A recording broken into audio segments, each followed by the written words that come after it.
Our next speaker, Aiden C, is in grade 10 and he attends LCHS. Aiden is extremely passionate about curling and holds a deep love for raising turkeys. He's very devoted to our planet and is an extremely resilient advocate for the Earth. Let's give a huge round of applause to Aiden C in his presentation, A Sustainable World.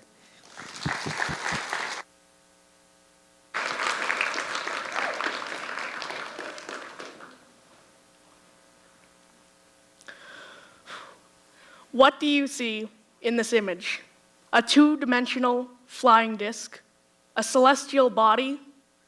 Well, what I hope you all see is the Earth, because right now, this is all we have. And frankly, there is nothing that's going to change this, because right now, in this day and age, we don't have a plan B. But why should we care about the health of our Earth if we are already struggling with things like food, housing, and social issues? What would it matter if we steered towards the environment? And would this fix the issues we have now, or would they continue to plague us every single day? Right now, millions upon millions of species habitats are being chopped down for the sole reason of palm oil production, leaving a wake of single-file trees of the same species that was once a diverse ecosystem. Another problem is heat waves, especially in countries like India, where they have an extensive amount of them, with record-breaking temperatures above 50 degrees Celsius, killing thousands within a matter of weeks, and is going to break this record this summer.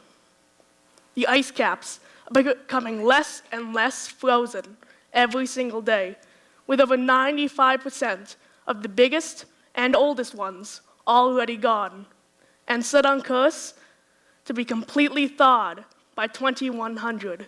This would cause rising sea levels and elevating storm surges.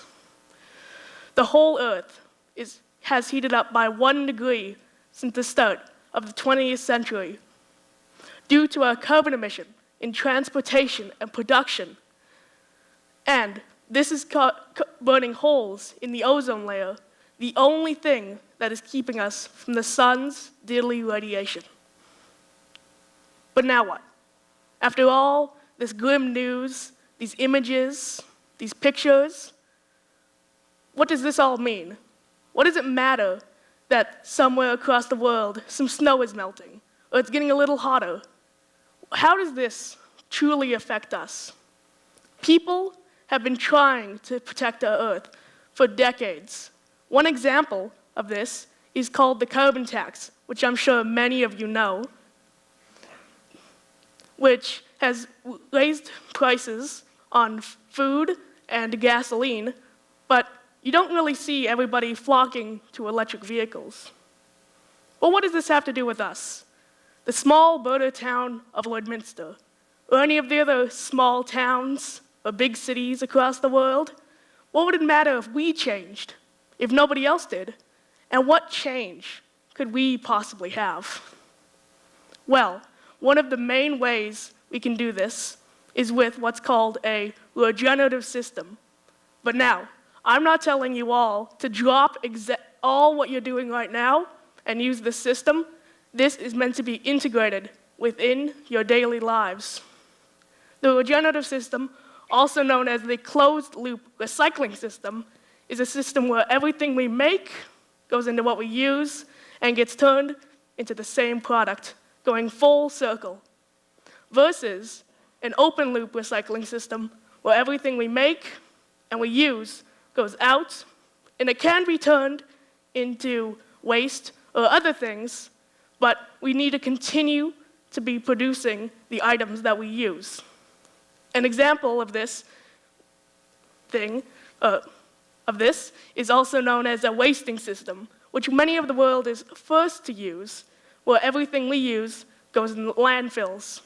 And what many of you do now, and I'm sure hopefully all of you do now, is called a recycling system, which I'm sure you've all heard of, is a system where, say you have a water bottle, and it gets old, and you throw it out, it gets turned into a reusable bag or anything else.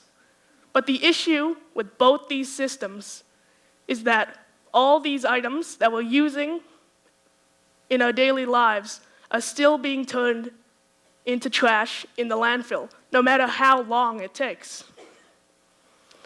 We're moving room for crops, housing, and all these other things.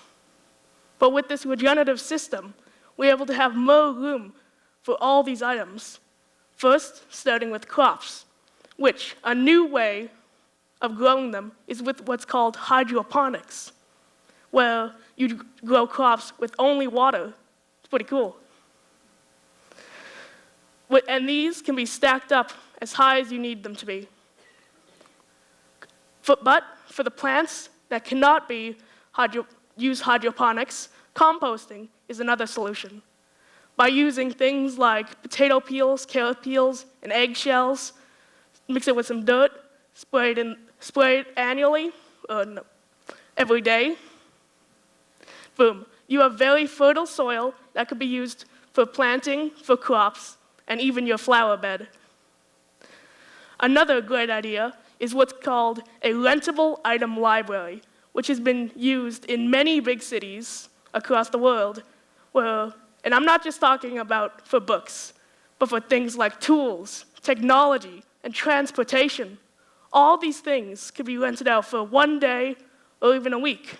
This is shown to cost people less in big cities and is more sustainable and ties in to this idea of a regenerative system. The Earth